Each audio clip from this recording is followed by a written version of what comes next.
अध्याय 15 पुरुषोत्तम योग। भगवान ने कहा जाता है कि एक शाश्वत अश्वत्थ वृक्ष है जिसकी जड़ें तो ऊपर की ओर हैं और शाखाएं नीचे की ओर तथा पत्तियां वैदिक स्तोत्र हैं। जो इस वृक्ष को जानता है वह वेदों का ज्ञाता है।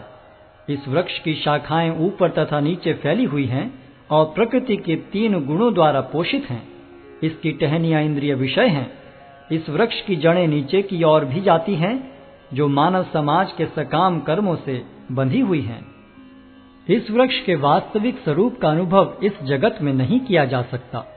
कोई भी नहीं समझ सकता कि इसका आदि कहाँ है, अंत कहाँ है या इसका आधार कहाँ है। लेकिन मनुष्य को चाहिए कि इस दृढ़ मूल वाले वृक्ष को विरक्ति के शस्त्र से काट गिराए।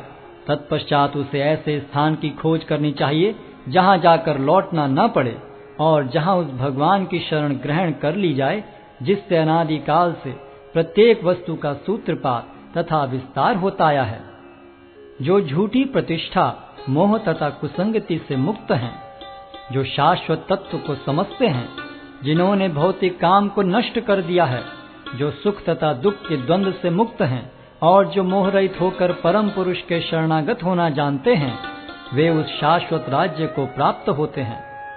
वह मेरा परम धाम न तो सूर्य या चंद्र के द्वारा प्रकाशित होता है और न अग्नि या बिजली से। जो लोग वहां पहुंच जाते हैं वे इस भौतिक जगत में फिर से लौट कर नहीं आते। इस बद्ध जगत में सारे जीव मेरे शाश्वत अंश हैं। बद्ध जीवन के कारण वे 6 इंद्रियों से घोर संघर्ष कर रहे हैं जिनमें मन भी सम्मिलित है। इस संसार में जीव अपनी देहात्म बुद्धि को एक शरीर से दूसरे में उसी तरह ले जाता है जिस तरह वायु सुगंधि को ले जाता है। इस प्रकार वह एक शरीर धारण करता है और फिर इसे त्याग कर दूसरा शरीर धारण करता है। इस प्रकार दूसरा स्थूल शरीर धारण करके जीव विशेष प्रकार का कान, आंख, जीभ, नाक तथा स्पर्श इंद्रिय प्राप्त करता है जो मन के चारों ओर संपुंजित हैं। इस प्रकार वह इंद्रिय विषयों के एक विशिष्ट समुच्चय का भोग करता है। मूर्ख न तो समझ पाते हैं कि जीव किस प्रकार अपना शरीर त्याग कर सकता है, न ही वे यह समझ पाते हैं कि प्रकृति के गुणों के अधीन वह किस तरह के शरीर का भोग करता है।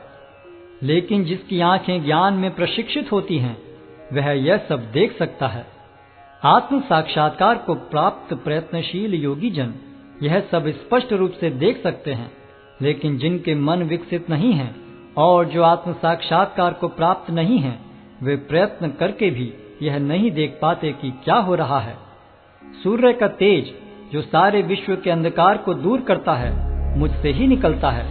चंद्रमा तथा अग्नि के तेज भी मुझसे उत्पन्न हैं। मैं प्रत्येक लोक में प्रवेश करता हूँ और मेरी शक्ति से सारे लोग अपनी कक्षा में स्थिर रहते हैं। मैं चंद्रमा बनकर समस्त वनस्पतियों को जीवन रस प्रदान करता हूँ।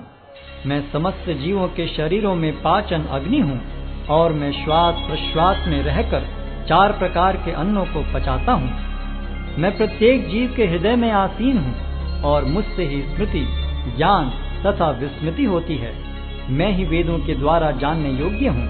निस्संदेह मैं वेदांत का संकलन करता तथा समस्त वेदों का जानने वाला हूँ। जीव 2 प्रकार के हैं, च्युत तथा अच्युत। भौतिक जगत में प्रत्येक जीव च्युत होता है और आध्यात्मिक जगत में प्रत्येक जीव अच्युत कहलाता है।